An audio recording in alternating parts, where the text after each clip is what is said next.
And so we get another Cutie Mark Crusaders episode, and no doubt another batch of videos where the reviewers say it's just not for them. And just what is that supposed to mean?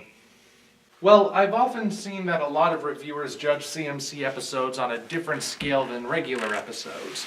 The argument being that since the CMC are younger characters, their episodes are thus aimed at a younger audience. They do know My Little Pony is aimed at kids in the first place, right?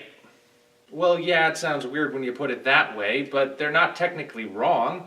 There is a delineation between main 6 episodes and CMC episodes. The main 6 are adults, late teens, how old? They're older characters, so they face a wider variety of problems. But the Cutie Mark Crusaders are children, and thus they face the sort of problems children would face. I mean, just look at the newest episode, Cart Before the Ponies.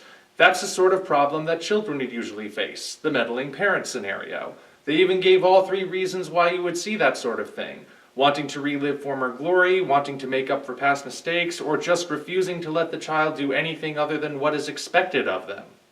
Actually, I know how the moral can apply to an adult audience. Let me guess, you mean by not following the examples set by Rainbow, Rarity, and AJ, right? Nope. Well, not just that. So then it's about how this episode is kind of a do-over of Suited for Success. Even better. I think this episode can be applied to the process of collaboration. That happens a lot in this branch of the fandom, you know. Bronies love to work with other people on reviews and fan projects. Heck, we're no strangers to that. And with so many new people coming into the fandom with each season, there are some valuable lessons to be taken in regards to working with others on a big project. You think so, huh? Alright, let's see where this goes. What sort of lesson do you think the up-and-comers can glean from Cart Before the Ponies? Well, first and foremost is picking your partners wisely. Naturally, many of us have people we want to work with for various reasons. Maybe we like their style. Maybe we think they would provide a good alternate perspective. Or maybe it's because they're popular and we think associating with them will help propel us to stardom. You know, not that we've ever done that last one.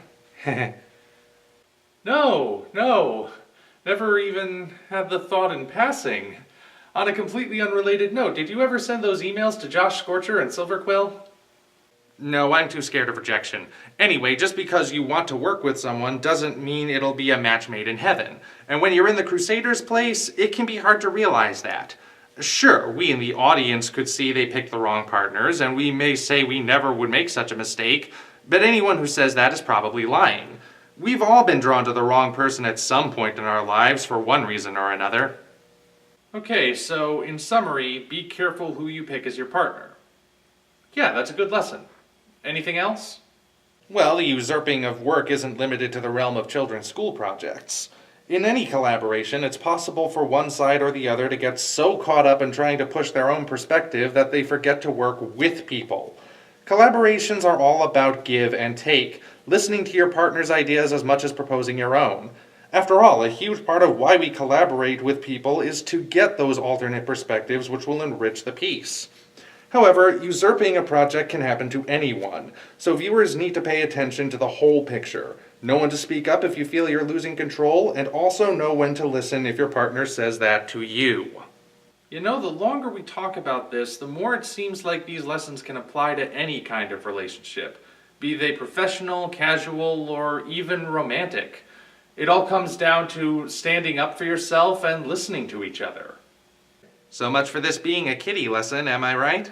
I bet if you looked at any CMC episode, you could find some real mature lessons. And why shouldn't you?